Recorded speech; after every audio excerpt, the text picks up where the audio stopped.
Oke, Bismillahirrohmanirrohim. Assalamualaikum warahmatullahi wabarakatuh. Hello everyone, let me introduce myself. My name is Ahmad Nur Hakim. I'm from the Physics Education of Sultan Ageng Tirtayasa University 2019. In this video, I will explain about resistance of a pitch of conduction wire and resistance circuit. Watch video until the end. Don't miss anything and see you the end of the video. Bye-bye. Oke, sebelum kita memulai pembelajaran kita pada hari ini, alangkah lebih baiknya kita berdoa menurut kepercayaan masing-masing. Berdoa dipersilakan.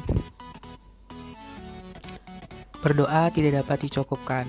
Jangan lupa untuk mengisi link absensi yang sudah diberikan pada deskripsi di bawah. Oke, selamat pagi semua. Semoga selalu dalam keadaan sehat walafiat. Pada pertemuan kali ini kita akan bahas mengenai hambatan sepotong kawat penghantar dan rangkaian hambatan. Mohon disimak baik-baik, dikeluarkan alat tulisnya, dan catat apa yang sekiranya menurut teman-teman penting.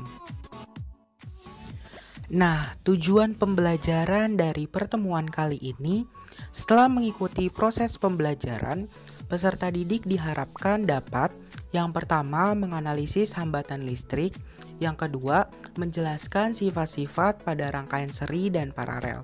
Lalu yang terakhir dapat menghitung persoalan tentang hambatan listrik baik rangkaian seri maupun rangkaian paralel.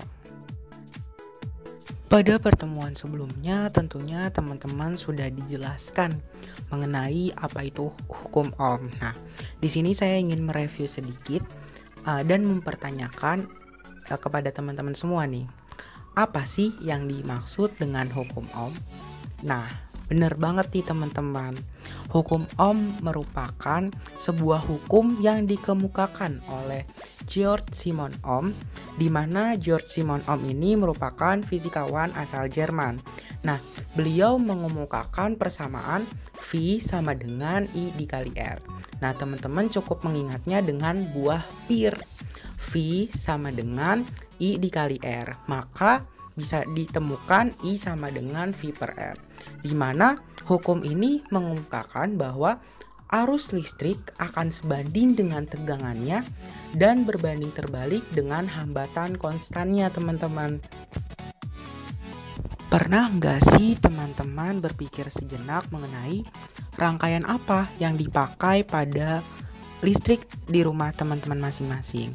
Nah, kira-kira rangkaian apa ya dan kenapa disusun seperti itu? Apakah disusun secara seri atau paralel atau bahkan keduanya? Nah, penasaran kan? Yuk simak video berikut ini.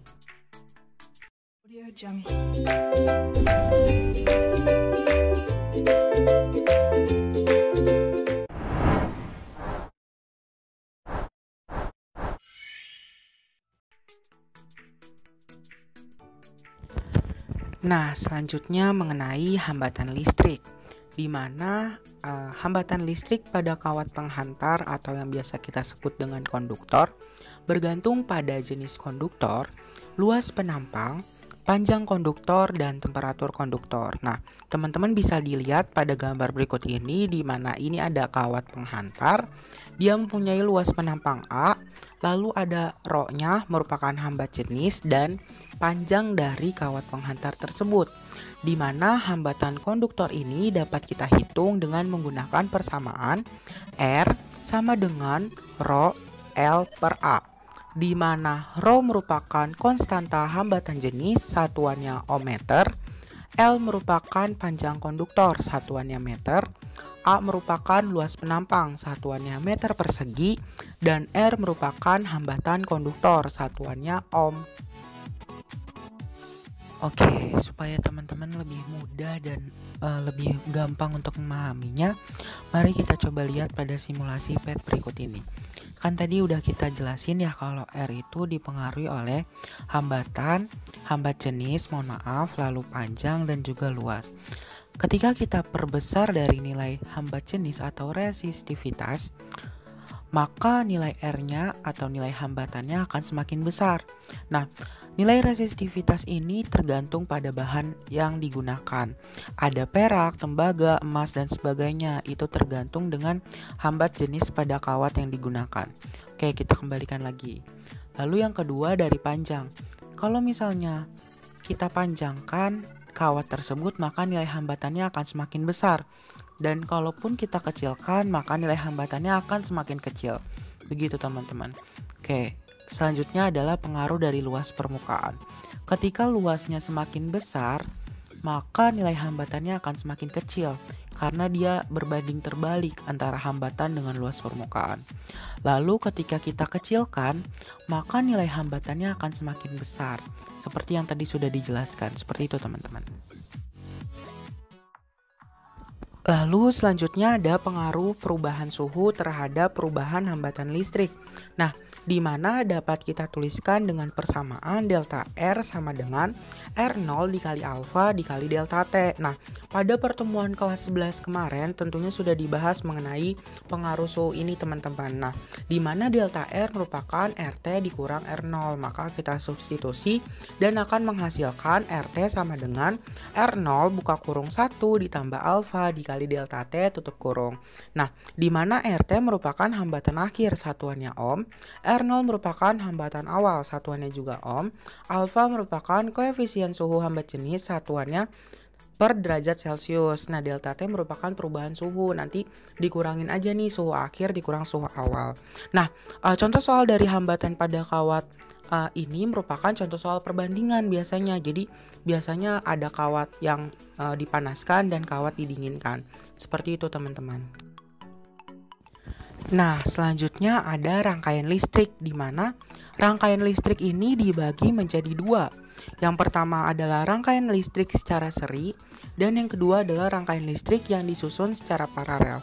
Nah, yuk kita bahas satu-satu mengenai rangkaian listrik ini.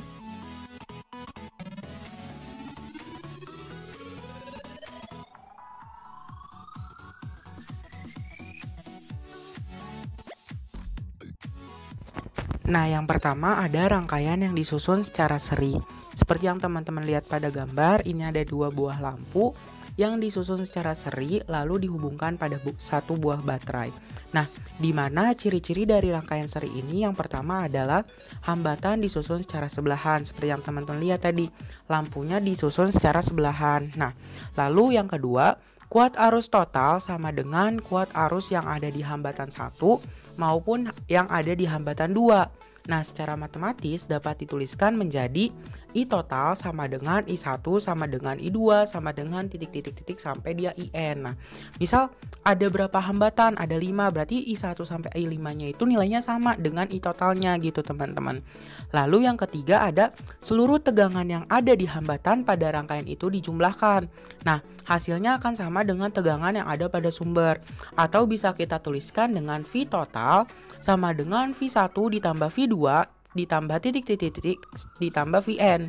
Nah, jadi tegangan pada rangkaian seri ini merupakan tegangan totalnya ya teman-teman, merupakan penjumlahan antara tegangan 1, tegangan 2, tegangan 3 sampai ada berapa tuh hambatan yang dirangkai secara seri. Nah, untuk hambatan penggantinya kita dapat mencari dengan menggunakan hukum Ohm tadi tuh, V sama dengan I kali R. Nah, kita substitusi deh nilainya. IR sama dengan I1 dikali R1 ditambah I2 dikali R2 ditambah titik-titik-titik sampai IN dikali RN. Nah, di mana tadi kita dapatkan bahwa I total itu sama dengan I1 sama dengan I2. Maka nilai I-nya ini sama gitu teman-teman. Nah, maka bisa kita ubah menjadi R sama dengan R1 ditambah R2 ditambah titik-titik sampai Rn. Makanya hambatan pengganti dari rangkaian seri ini merupakan penjumlahan dari hambatan-hambatan yang disusun secara seri tersebut gitu teman-teman.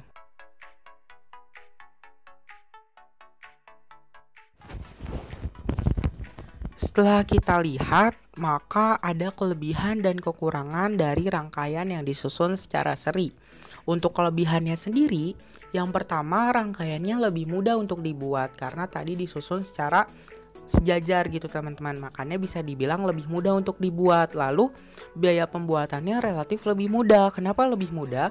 Karena dari kabel yang diperlukan juga semakin sedikit karena tinggal sejajarin aja tuh. Nah, lalu yang ketiga, daya listrik yang digunakan relatif lebih kecil. Nah, untuk daya listrik ini sendiri akan dibahas di pertemuan selanjutnya. Lalu untuk kekurangannya sendiri, jika salah satu komponen elektronik di dalam rangkaian paralel tersebut ada yang rusak atau putus, mohon maaf maksudnya rangkaian seri, maka dia akan mati gitu teman-teman, jadi nggak dapat mengalir gitu. Lalu hambatan listrik total yang dihasilkan menjadi lebih besar karena tadi kan hambatan listriknya itu merupakan penjumlahan, berarti otomatis dia akan lebih besar gitu di rangkaian seri ini. Nah, lalu nyala tiap lampu terlihat lebih redup jika dibandingkan dengan satu lampu di rangkaian seri. Lalu yang terakhir, nyala tiap lampu dalam rangkaian seri terlihat lebih redup jika dibandingkan dengan nyala lampu di rangkaian paralel gitu. Nah, selanjutnya ada rangkaian yang disusun secara paralel. Nah, seperti yang teman-teman lihat, ini ada dua buah rangkaian yang disusun secara paralel atau dua buah hambatan yang disusun secara paralel dihubungkan dengan baterai gitu teman-teman. Nah, dimana kalau tadi seri itu disusun secara sejajar gitu, sementara sekarang paralel disusun secara bertingkat atau bercabang gitu teman-teman. Jadi 1, 2 terus sampai ke atas. Nah, lalu untuk tegangan yang ada pada hambatan 1 dan hambatan 2 akan bernilai sama. Jadi V total sama dengan V1 sama dengan V2 sama dengan titik-titik-titik sampai Vn. Jadi mau ada berapapun itu hambatan, V totalnya akan selalu sama dengan V1 sama V2 nya dan seterusnya gitu ketika rangkaian tersebut disusun secara paralel. Nah, untuk arusnya gimana? Untuk arusnya merupakan penjumlahan dari semua rangkaian paralel tersebut, atau kita dapat tuliskan I total sama dengan I1 ditambah I2 ditambah titik-titik-titik sampai IN. Nah, tadi kalau misalnya ada dua hambatan berarti ditambahin tuh arusnya sampai 2. Nah, seperti yang rangkaian seri tadi, kita dapat mencari hambatan penggantinya dengan menggunakan hukum Ohm, di mana kita substitusi I totalnya menjadi V per R. Maka didapatkan V total per R sama dengan V1 dibagi R1 ditambah V2 dibagi R2 ditambah titik-titik-titik sampai Vn per Rn. Nah, tadi kan kita dapat nih kalau misalnya tegangan pada rangkaian paralel merupakan sama gitu antara tegangan satu dengan tegangan lainnya. Maka dapat kita ubah dan kita masukkan nilainya. Kita bisa ganti menjadi 1 per R sama dengan 1 per R1 ditambah 1 per R2 ditambah titik-titik-titik ditambah 1 per Rn. Nah, setelah tadi rangkaian seri, selanjutnya setelah teman-teman mengamati, maka kita dapat menyebutkan kelebihan dan kekurangan pada rangkaian paralel. Yang pertama, kita sebutkan kekurangannya terlebih dahulu. Untuk kekurangannya sendiri, yang pertama rangkaiannya lebih susah untuk dibuat. Kenapa lebih susah? Karena kita harus membuat secara bertingkat gitu atau bercabang dan perlu untuk ketelitian yang sangat tinggi dalam menghubungkan kabel-kabel tersebut.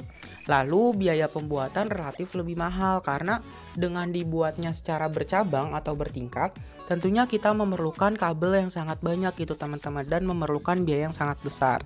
Lalu yang ketiga, daya listrik yang digunakan relatif lebih besar. Nah, untuk daya listrik sendiri akan dijelaskan pada pertemuan selanjutnya. Lalu, untuk kelebihan pada rangkaian paralel yang pertama, jika salah satu komponen elektronik di dalam rangkaian tersebut ada yang rusak, maka nggak akan berpengaruh pada rangkaian elektronik yang lainnya gitu. Jadi, kalau misalnya satu lampunya rusak ya, yang lainnya tetap hidup karena tidak berpengaruh pada rangkaian yang rusak ini gitu. Lalu yang kedua, hambatan listrik total yang dihasilkan menjadi lebih kecil. Kenapa lebih kecil?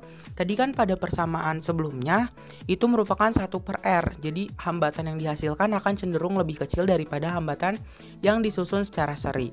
Lalu yang ketiga, nyala tiap lampu terlihat sama terang jika dibandingkan hanya dengan satu lampu di rangkaian paralel. Jadi lampu satu dengan lampu yang lainnya itu sama-sama terang gitu teman-teman, gak ada yang lebih terang atau bahkan redup gitu. Lalu yang keempat, nyala tiap lampu dalam rangkaian paralel terlihat lebih terang jika kita bandingkan dengan nyala lampu pada rangkaian seri. Oke, kita masuk ke contoh soal yang pertama. Sebuah kawat aluminium yang memiliki luas penampang 2 dikali 10 pangkat min 4 meter persegi memiliki nilai hambatan sebesar 10 pangkat min 4 ohm. Jika diketahui hambatan jenis aluminium adalah 2,82 kali 10 pangkat min 8 ohm meter, tentukan berapa panjang kawat aluminium tersebut. Nah, seperti biasa ketika kita menemukan sebuah soal fisika, teman-teman terlebih dahulu untuk menuliskan diketahui, ditanya, dijawab. Diketahui luas penampang dari kawat aluminium tersebut yaitu sebesar 2 kali 10 pangkat min 4 meter persegi. Lalu ini ada R, nilai hambatannya sebesar 10 pangkat min 4 ohm. Dan hambatan jenis aluminium atau Rho itu nilainya 2,82 kali 10 pangkat min 8 ohm meter. Yang ditanya adalah panjang kawat aluminium tersebut, berarti L. Jawab seperti yang kita sudah jelaskan tadi, bahwa nilai hambatan kita dapat cari menggunakan persamaan R sama dengan Rho L per A. Nah, maka kita dapat tuliskan L sama dengan R dikali A dibagi dengan Rho. Kita substitusikan nilainya, R sama dengan 10 pangkat min 4 dikali 2 kali 10 pangkat min 4 dibagi 2,82 dikali 10 pangkat min 8, atau bisa kita tuliskan dengan 0,71 meter dan bisa kita ubah ke cm. Lalu ada contoh soal 2. Perhatikan gambar di bawah ini. Ada 3 buah hambatan yang disusun secara seri dihubungkan dengan tegangan. Diketahui besarnya R1 ada 2 ohm, R2 3 ohm, dan R3 5 ohm. Jika tegangan totalnya adalah 24 volt, maka tentukan besarnya arus yang mengalir dalam rangkaian tersebut. Seperti biasa, diketahui R1 2 ohm, R2 3 ohm, R3 5 ohm, dan V-nya adalah 24 volt. Ditanya I atau arus. Nah, tadi kita udah dapatkan kalau misalnya tegangan atau maksudnya hambatan pengganti itu pada rangkaian seri dapat kita tuliskan dengan menjumlahkan semua rangkaian hambatannya, di mana R total sama dengan R1 ditambah R2 ditambah R3. R total sama dengan 2 tambah 3 tambah 5. Maka didapatkan R totalnya adalah 10 ohm. Dengan menggunakan hukum ohm, kita dapat menemukan arus yang mengalir pada rangkaian tersebut. Kita masukkan hukum ohmnya, yaitu V sama dengan I kali R, di mana I sama dengan V per R. Nah, V di sini adalah V total dan R-nya merupakan R total atau hambatan pengganti yang sudah kita cari pada sebelumnya, di mana I sama dengan 24 dibagi 10, maka didapatkan arusnya sama dengan 2,4 ampere. Oke, kita masuk ke contoh soal yang ketiga, di mana perhatikan pada gambar di bawah ini. Nah, ini ada sebuah rangkaian listrik yang digabung, yang dirangkai secara campuran gitu, baik secara seri maupun paralel. Nah, diketahui bahwa R1-nya itu 20 ohm, R2 30 ohm, R3 60 ohm, R4-nya 10 ohm, dan V-nya merupakan 24 volt. Nah, ditanya yang pertama hambatan penggantinya, yang kedua kuat arus rangkaiannya, yang ketiga kuat arus yang melalui R4, lalu I pada R1, dan yang kelima itu I pada R2, yang keenam I pada R3, yang ketujuh itu V pada R4, dan yang terakhir itu V pada R1. Nah, seperti yang kita ketahui bahwa R1, R2, dan R3 itu merupakan rangkaian paralel, maka hambatan penggantinya dapat kita ganti menjadi 1 per Rp sama dengan 1 per R1 ditambah 1 per R2 ditambah 1 per R3. Nah, dimasukin deh nilai R1, R2, R3, maka didapatkan 1 per Rp sama dengan 1 per 20 ditambah 1 per 30 ditambah 1 per 60. 1 per Rp sama dengan 3 tambah 2 tambah 1 per 60. Ini penyebutnya disamakan. Nah, lalu 1 per Rp sama dengan 6 per 60, kali silang deh, maka didapatkan Rp-nya sama dengan 60 dibagi 6, yaitu 10 ohm. Nah, saatnya kita ubah rangkaiannya lagi gitu kan, tadi udah diganti nih menjadi rangkaian Rp. Nah, kita gambar deh rangkaiannya Rp sama R4. Nah, kalau kita lihat ini merupakan rangkaian seri. Nah, untuk hambatan penggantinya kita tinggal jumlahin, yaitu R total sama dengan R4 ditambah Rp. Nah, dimana ini maksudnya Rp sama dengan 10 ohm ditambah 10 ohm sama dengan 20 ohm. Oke, lalu yang kedua itu mengenai arus totalnya ya teman-teman. Dimana pada hukum Ohm V sama dengan I dikali R, lalu kita bisa mencari I sama dengan V per R. Dimana tadi V-nya adalah 24 volt dan hambatan totalnya itu adalah 20. Maka 24 dibagi 20 adalah 1,2 ampere. Itu untuk yang B. Lalu untuk yang C adalah I pada R4. Nah, karena rangkaian pada R4 ini merupakan rangkaian seri gitu. Jadi arus yang masuk ya sama aja gitu antara arus total sama arus 4. I4 itu makanya di sini nilainya 1,2 ampere. Nah, lalu yang keempat I pada R1. Nah, kita tinjau nih R1, R2, R3 itu dirangkai secara paralel. Nah, kalau paralel apa? Tegangannya yang sama. Makanya kita bisa tuliskan V1 sama dengan V2 sama dengan V3. Nah, kita masukin pakai hukum Ohm. I1 dikali R1 sama dengan I2 dikali R2 sama dengan I3 dikali R3. Nah, kita ambil dulu yang I1 sama I2-nya. I1 R1 sama dengan I2 R2. Nah, kita masukin nilai R1 dan R2-nya, maka didapatkan I1 dikali 20 sama dengan I2 dikali 30. I2 sama dengan 2/3 dikali I1. Nah, lalu kita bandingkan antara I1 dengan R3-nya. I1 R1 sama dengan I3 R3. Nah, dimana I1 dikali 20 sama dengan I3 dikali 60. Nah, maka bisa didapatkan I3 itu sama dengan 1/3 dari I1. Nah, I total itu merupakan penjumlahan antara I1, I2, dan I3 untuk rangkaian paralel. Kita masukin nilainya. I total sama dengan I1 ditambah 2/3 I1 ditambah 1/3 I1. Nah, tadi I1 itu nilainya kita anggap 3/3. Nah, kita keluarin yaitu I total sama dengan 3/3 ditambah 2/3 ditambah 1/3 dikali sama I1. Nah, tadi I totalnya itu 1,2, terus penjumlahan dari ini tuh 6/3 I1. Nah, makanya bisa didapatkan I1 sama dengan 0,6 ampere. Nah, lalu untuk yang kelima itu adalah I pada R2. Nah, seperti yang tadi sudah didapatkan, I2 itu merupakan 2/3 dari I1. Nah, masukin deh nilai I1-nya 2/3 dikali 0,6. Maka didapatkan I2-nya itu adalah 0,4 ampere. Nah, lalu yang F itu I pada R3. Nah, tadi kan udah kita dapatkan juga tuh I3 itu 1/3 dari I1. Kita masukin deh nilai I1-nya, makanya dapat 1/3 dikali 0,6 didapatkan 0,2. Nah, yang G itu adalah tegangan pada R4. Nah, kita tinggal masukin aja nilainya pakai hukum Ohm. V4 sama dengan I pada rangkaian 4 dan dikali sama hambatan 4-nya. V pada rangkaian 4 sama dengan tadi I-nya 1,2, R-nya itu 10. Nah, kita kalikan jadi 12 volt.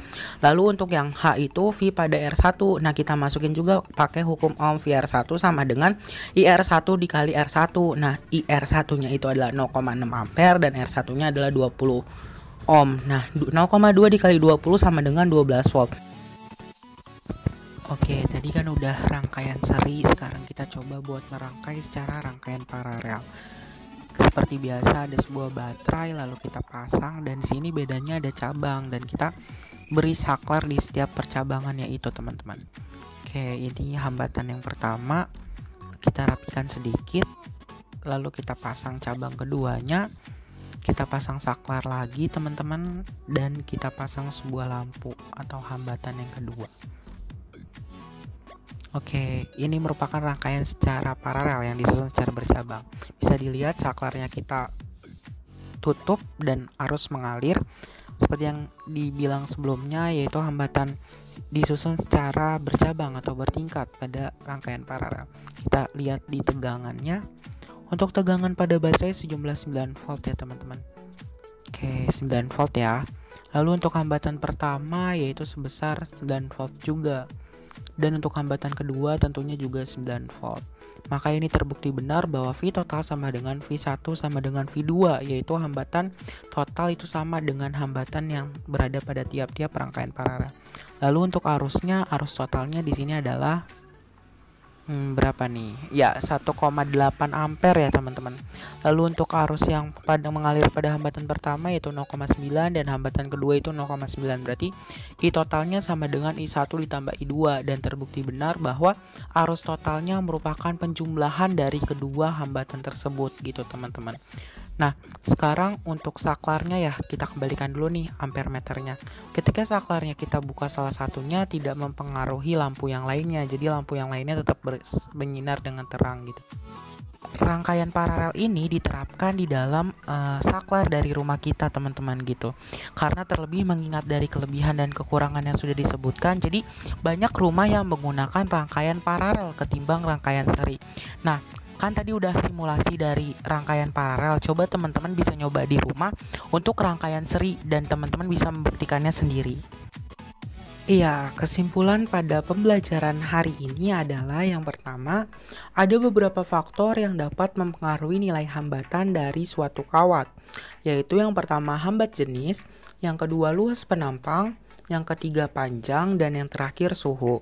Lalu yang kedua, untuk rangkaian seri arus pada rangkaian tersebut di tiap titiknya itu adalah sama gitu. Lalu untuk tegangannya merupakan penjumlahan antara hambatan satu dengan hambatan yang lain. Nah, untuk rangkaian paralel itu sebaliknya dari rangkaian seri, di mana arusnya merupakan penjumlahan dan tegangannya merupakan persamaan. Jadi tegangan satu dengan tegangan yang lainnya itu nilainya sama. Nah, untuk teman-teman yang ingin bertanya seputar materi tentang pembelajaran hari ini, silakan teman-teman bisa tuliskan di kolom komentar. Nah, setelah kita mempelajari pembelajaran pada hari ini, teman-teman bisa untuk mengisi dan mengerjakan soal post-test yang sudah disediakan. Untuk linknya ada di bawah ya teman-teman, atau dicek di kolom deskripsi. Silakan dikerjakan dengan tepat dan dengan jujur. Silakan untuk tugasnya teman-teman bisa membuat rangkuman mengenai poin-poin penting yang muncul selama kita melakukan pembelajaran pada pertemuan kali ini, yaitu tentang hambatan sepotong kawat penghantar dan rangkaian hambatan. Silakan teman-teman upload pada link yang udah disediakan. Nah, sebelumnya terima kasih buat teman-teman yang sudah mengerjakan soal post-test tadi. Semoga hasil yang didapatkan maksimal, dan buat teman-teman yang sekiranya belum dapat hasil yang maksimal, bisa kembali dipelajari lebih lanjut mengenai materi ini, dipelajari lebih dalam, dan sering perbanyak latihan soal gitu, supaya teman-teman bisa memahami dan meningkatkan hasil belajarnya. Dan semoga di pertemuan selanjutnya bisa mendapatkan hasil yang teman-teman inginkan, yaitu hasil yang terbaik. Terima kasih buat teman-teman semua yang sudah menyimak video pembelajaran kali ini dari awal sampai akhir. Semoga apa yang diberikan bermanfaat dan dapat dipelajari di dalam kehidupan sehari-hari gitu teman-teman. Terlebih mengenai rangkaian listrik yang disusun secara seri atau paralel. Kurang lebihnya mohon maaf apabila banyak kata-kata yang salah dan kurang berkenan. Terima kasih buat teman-teman. Wassalamualaikum warahmatullahi wabarakatuh.